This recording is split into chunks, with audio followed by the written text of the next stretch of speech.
karena itu kita welcome untuk semua investor yang mau masuk, sehingga kebutuhan dari kawasan industri dan pertumbuhan ekonomi yang tinggi di Maluku Utara itu bisa disuplai dari dalam Maluku Utara. Jika ada pabrik dan hilirisasi dan produksi di dalamnya, maka bisa memberikan lapangan pekerjaan dan perputaran ekonomi yang baik untuk warga Maluku Utara. Dan selanjutnya saya langsung saja memberikan waktu untuk Ibu Sherly Chowanda Laos, Gubernur Maluku Utara. Hidup Pak Ustaz. Bu Sherly, silahkan Bu, kira-kira peluang-peluang apa saja yang bisa digali, potensi seperti apa yang bisa dikerjasamakan, dikolaborasikan bersama para saudagar di PSBM ini? Ya, makasih. Yang saya hormati Pak Menteri Pertanian, Pak Menteri Agama, Pak Aksa, dan Pak Ustadz, dan semua pedagang Bugis yang hebat yang ada di ruangan ini. Yang saya paham adalah bahwa pedagang Bugis itu biasanya tidak menunggu peluang, biasanya berlayar mencari peluang. Dan katanya kalau sudah layarnya dikembangkan, pantang mundur. Kabar baiknya angin di Maluku Utara itu sedang bagus. Jadi di Maluku Utara, izin Pak Menteri melaporkan pertumbuhan ekonomi tertinggi di Indonesia tahun 2025 kemarin, year on year di Maluku Utara adalah 34%. Tertinggi se-Indonesia. Kenapa? Karena hilirisasi dari nikel. Maluku Utara memproduksi nikel kurang lebih 40% atau 50% dari nikel Indonesia, atau sekitar 20% dari nikel dunia.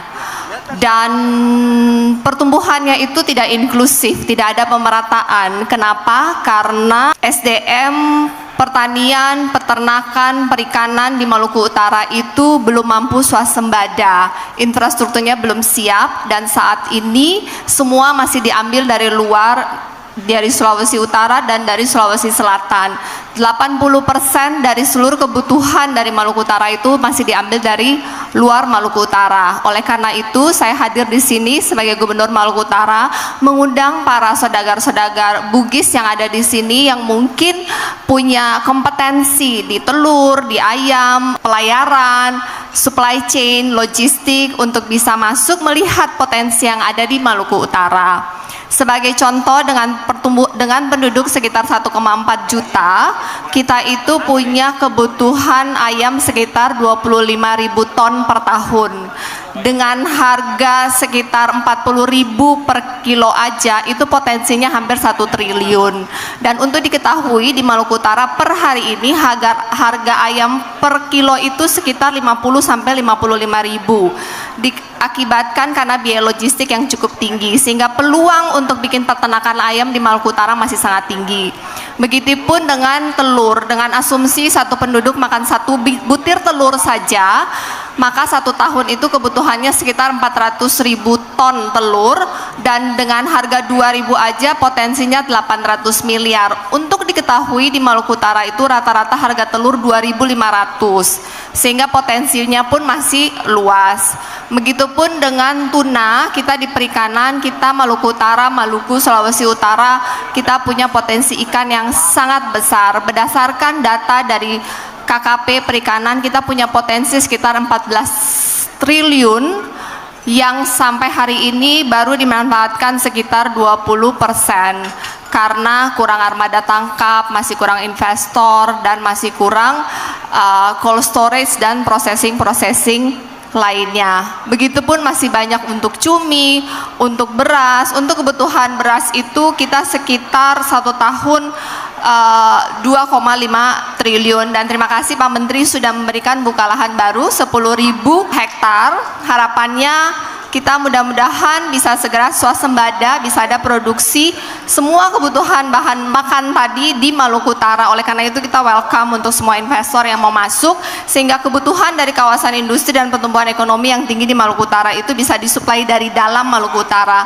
Jika ada pabrik dan hilirisasi dan produksi di dalamnya, maka bisa memberikan lapangan pekerjaan dan perputaran ekonomi yang baik untuk warga Maluku Utara. Selain dari itu juga kelapa itu kita produksi 1 tahun yang sudah berjalan itu sekitar 1,5 miliar butir kelapa per tahun, dan itu potensinya masih sangat besar karena lahan-lahan ini lahan-lahan turun-temurun yang mungkin 1 hektar cuma 70-80 pohon, padahal sekarang 1 hektar itu idealnya produktifnya itu 120 pohon per hektar. Dan terima kasih bantuan dari Pak Mentan, kami mendapat 22.000 bibit, sehingga dengan pabrik saat ini 2 sudah jalan, 1 sedang bangun. Kita memastikan dengan merencanakan pembibitan yang baik, suplai bahan baku untuk kelapa itu bisa lebih stabil. Dan saat ini yang sudah jalan pabrik kelapa itu sudah sekitar 2 pabrik kelapa sudah sekitar 300 kontainer per bulan.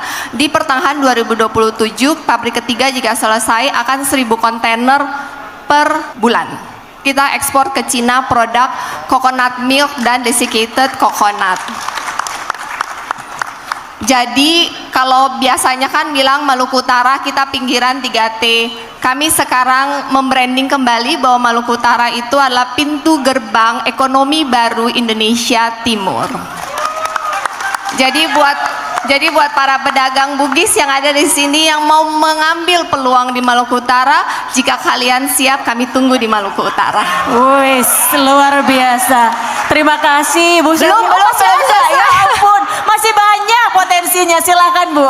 Nah, singkat saja, tadi kan sebagai gubernur saya sudah membuka pintu dan memaparkan peluang, itu pun ada cengkeh dan pala. Untuk kelapa kita nomor 4 senasional, Sulut mungkin nomor 3, dan untuk pala kita nomor 7 senasional, masih ada cengkeh dan lain-lain. Welcome untuk datang berinvestasi dan melihat peluang di Maluku Utara.